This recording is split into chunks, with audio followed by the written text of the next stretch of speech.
just not as stop you clean. again.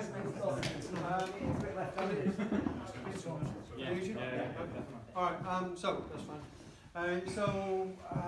As I said, a bit of a sort of silly one. The principle of that, it's not, we're dropping down, I'm not going to let go of that, I want to make sure that I cover it as well.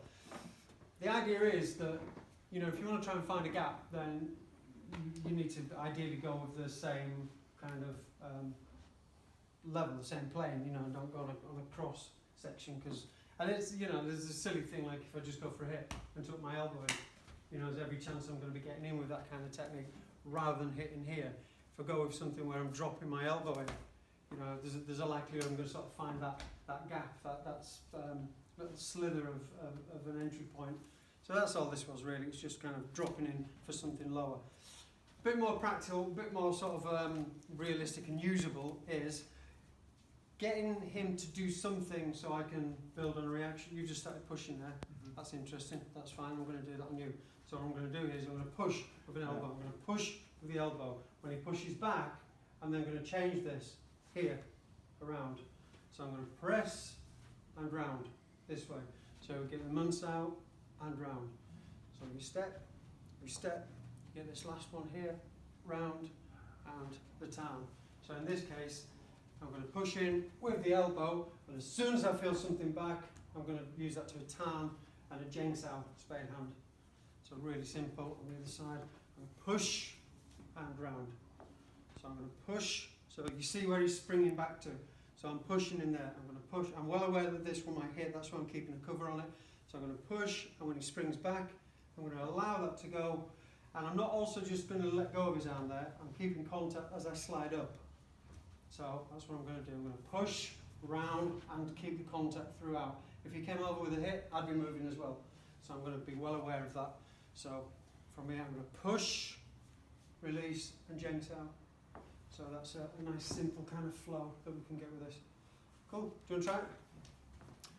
So when you go with this, have a bit of conviction that you're going to hit with that elbow. As it goes with that, as soon as I'm trying to push back. So it's kind of, I'll do it on you. So I want you to feel that push. So you're going to resist, but then it's not there at all. So I'm kind of going to start moving for it, and if I feel you push back, I'm just going to disengage that straight away. So I'm going to allow it to go to the side. So you're only pushing to get me to go in a particular direction. When I'm going for that direction, that's when you can choose to sort of redirect and let me go off. So you push, and so before I get to the bong, so if you're going to do it before I get to the bong, or before you get to the bong, so I push here, and again you push here, but this time, as you lift up to the bong, as soon as you get there and I go to push, drop the tan in. That's it. But instead of just going forwards there, you're going to sort of allow me a bit of a further out angle. So I'm pushing back on you, and pushing back here. Oh, so that's it. So always telling yourself you're looking at the bong. Elbow's going up, you're looking at the elbow going up. There's a definite bong. I'm going to push on that definite bong. I'm going to push on that definite bong. So as soon as it's in, I'm going to press, and you can either go for it straight away, or you could get a little bit of a press and use it on the way out. So I'm going to push in, and as you're pushing back out, then I can change, or I can go for the push, and then as soon as I feel you push before me, I could change at that point. So this is a way of using it. So it's up to you really. If you want to go for the push, that's fine, and then you can retract out of that and go for this. But don't draw it into yourself. Send it across to the side. Because otherwise, if you draw it into yourself, you're pulling me into you. So push, that's it, and keep that pressure on. As I'm pushing, you could just redirect. Not just send the tan over. So quite a big move. Think like the knives. So it's justifying, there you go, that's absolutely spot on. That's exactly it. So justify the size of the technique. A lot of the time, you know, we've got this principle of if I have a contact here and I push. So a simple thing for packs, as you all know, if I push here, one of three things can happen.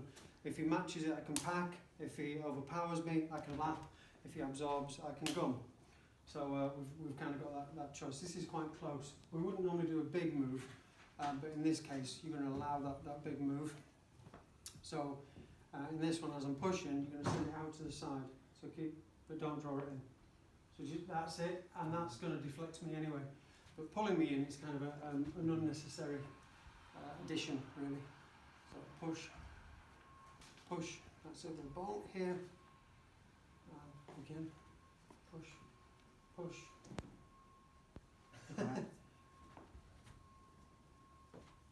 The thing is, you see, you're really comfortable with, if someone's pushing, allowing that in and getting that angle, which is absolutely correct. So we're just thinking a little bit like with the knives here. So if I'm using the knives, I might be here and I could drop down, we can see a town there, and on this one we've pushed, and there's the big move, and out.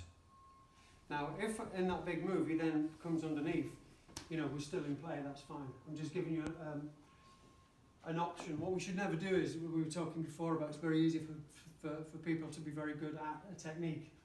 And in my opinion, if you want to be good, if you want to improve, do the things you're not good at. You know, it's like, I'm really good at this technique. Well done, why are you still doing it? Go on to something else.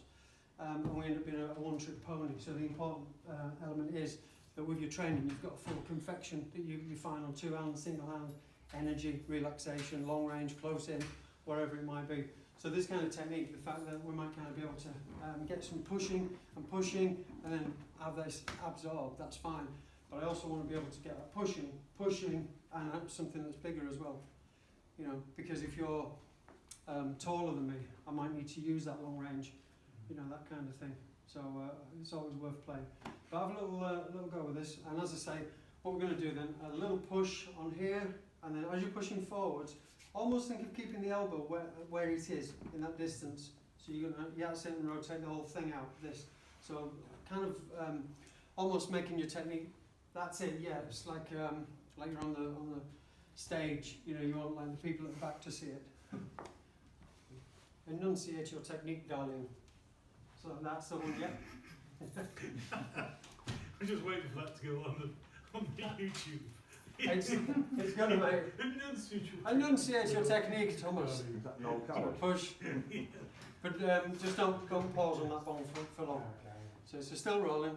Because we're rolling normally, I'm not aware of anything, you know, it's normal. And then for some reason you start pushing on the bong, you push, whoa, that's odd, and yes, you get it there. Or a couple of pushes, so you're pushing, because you might be pushing as well just to feel out what's happening. Always as well, never do anything you can't recover from, and whatever you're thinking, assume they're thinking. So straight away you go for the push, here, somebody might want to take that push as an opportunity to pull. You know, so we always think like that as well. So cool, nice one, brilliant. Give it a go, try that, and see how you get on with it. Cool.